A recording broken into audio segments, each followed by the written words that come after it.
Hello there. So, if you've been listening to this podcast at all, you'll already know that even though I have the same sort of concerns about Trump that so many others have, I do not shy away from criticizing the Democratic Party. For me, it's not really an either or thing. You can criticize both. I would still have to agree that Hillary Clinton is a nut for supporting an interventionist policy, foreign policy in which she played a role in deploying U.S. troops multiple times. Also, I try to emphasize that it's not just about opposition or support of a given party or individual, but support or opposition to specific policies. I prioritize philosophy and policy over party and personality. That is another concern that, to me, is rather consequential in the wake of the Democratic Party versus the Trump cult.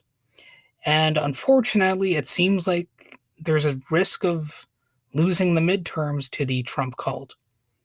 That they can distinguish themselves from the sheepish loyalty to the orange demagogue is actually important. And I think it is something potentially working in their favor to some degree. Obviously, they lost in 2016, and what seemed like a small fringe has become a relatively large fringe.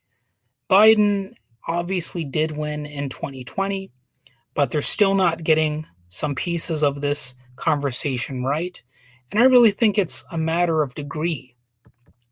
I think if you inch people in a right direction by framing things correctly, you can kind of get people back on track. And you can find this even on a micro scale if you've ever had conversations or debates with people. I think people, even some fringier people, they like to appear reasonable at least, and that can actually help steer them in the correct direction where they will maybe care about facts and that kind of stuff. So, I mean, it's obviously there are some cases where people are too far gone, and we've all experienced those at some point. But in some cases, I think you do have a chance of making, your voice heard and possibly even changing minds. So the Democrats are not selling the message correctly in a lot of cases. It's not just, love is the answer kind of rhetoric that's really going to work. I think they have to deliver more on policy and make it clearer when and how they have delivered when they do actually deliver on policy. And to be fair, they actually have in some key ways. I'm not going to get too much into that right now because I've already, talked about it. And if you're following the Democratic Party and you're already supporting them, well, you'll probably already know what some of those victories have been. Sometimes I think they don't understand the messages they need to be sending more, and also the fact that sometimes you need to send many different messages. You got to sort of hit people with, I guess, positive accomplishments.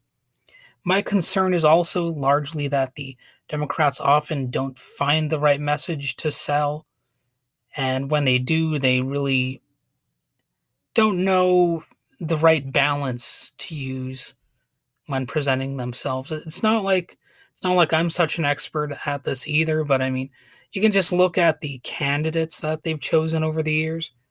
I mean, Al Gore, for example, he's a boring robot. John Kerry, another boring robot. And unfortunately, it is a little bit about salesmanship. I hate to say that, but it's basically true. There's a little bit of truth to that whole saying, it's the sizzle, not the steak. And sometimes you got to increase the sizzle factor while offering a juicier steak, hopefully, right? I would strongly argue that there are things that the Democrats should be talking about and that they are not. I've already mentioned on this podcast that they're basically dropping the football when it comes to discussing the economy and plenty of other things. And they haven't been on the attack nearly as much as they should be against, the Republican leadership and, all that kind of stuff. But here are a few issues that Democrats have not really been emphasizing at a time when they should not only be pulling some rabbits out of some hats to win the midterms, but also addressing all sorts of little issues that could further distinguish themselves from the Republicans. I'll just mention two quick issues here that they should have been focusing on either a little bit better or maybe should have just mentioned, at all in one case. So for issue number one, it's very simple. Why should I vote? That's the issue. Like that's the big topic here when you're trying to get people, to leave their homes, possibly to even take a day off of work in some cases and, head out and vote. And yes, that question sounds selfish, but that's pretty much exactly my point. If you really want people to show up and vote, you have to make clear what the position incentives are and what the positive incentives are, not just the ways in which the opponent is bad. Sure, that is important too, but for whatever reason, that will not always resonate with every voter. You have to make it seem like voting for you would be a slam dunk idea. Remember, voters do not owe you their vote, you have to earn it. So here's issue number two. And this one, I think people will be like, why are you even mentioning this? Because it might seem like it's coming out of left field. But here it is. I think torture is actually an issue. So you might be like, wait a second, is torture still an issue? And yes, it is. The torture of political prisoners is always an issue, and Dems could use it to actually distinguish themselves. Supposedly, the Obama administration did stop using torture against terror suspects, although his government refused to go after Bush, George W. Bush, for his use of what was called enhanced interrogation techniques. Just like a clown throwing a pie in your face is enhanced commodification techniques that elicit laughs. The Bush League was claiming that waterboarding people would elicit facts. Well, some people always disputed that line of thinking, including the late, not always great John McCain. And sure, he might have only opposed torture because he had experienced it himself. But I'll take it anyway. It was still the right position.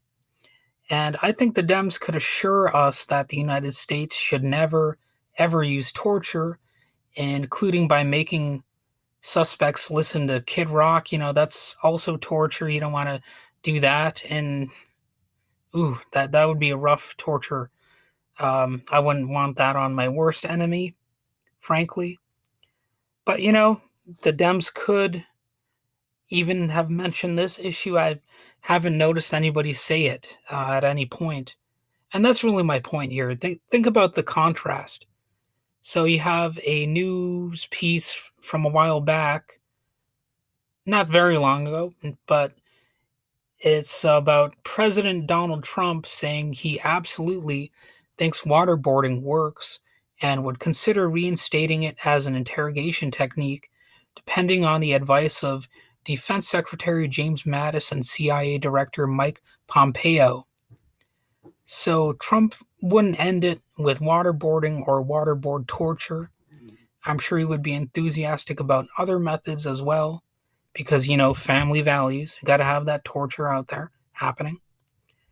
I can actually recall some of the little debates I had with these good Christian conservatives online at the time who were telling me that the tortures inflicted at Abu Ghraib were no big deal. In fact, more than one of these debaters had told me, the liberals and Democrats, like, you ought to be approving of the broomstick torture because it's just like what the gay people would enjoy with the kinky sex with broomsticks, right? And then, presumably that was humorous to them. But definitely sadistic and weird, and obviously a lie and a mischaracterization, and maybe revealing of their own little perverted and demented kinks. You know what I'm saying? So I know, uh, people would be like, why are you bringing torture up? But that is actually an argument that I heard more than once from people back during the Iraq War, the Abu Ghraib's torture scandal. And they wanted me to think it was not the Republicans being twisted, but it was the gays. It was a real inversion of reality going on, and definitely a lot of projection. They were trying to make their like of torture be like something that I enjoyed somehow. So it's pretty strange and sinister as projection goes. But that was the politics of the Iraq War.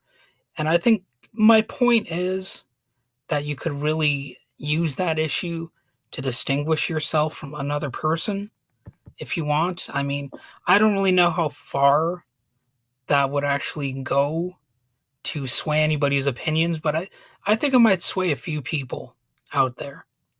Now, obviously, you'll need to take my word on that anecdote about the debates that I was having at the time.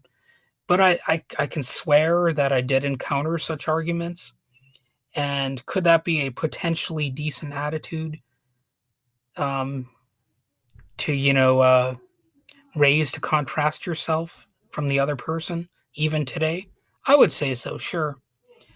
But that's, the thing about the Democrats. They don't want to bring up the past because that always invites Republicans to do the same, which is one of the simplest reasons the Dems should get some new talent with more progressive ideas and images and less of a tarnished, sellout, freakish reputation. So get the Nancy Pelosi's out and the AOC's in. Even if people like AOC still fail us, at least they'll be a younger set of failures and sellouts. There's that aspect of it. Meanwhile, I hope the rest of us are out there doing more actual grassroots kind of stuff, creating alternative solutions to so many of our problems, so we're not so utterly and hopelessly dependent on corporations, politicians, and increasingly sordid religious loons. And we could maybe someday possibly have a fraction of the changes that should actually be happening. So obviously we can still vote, but that can't be all that there is to it.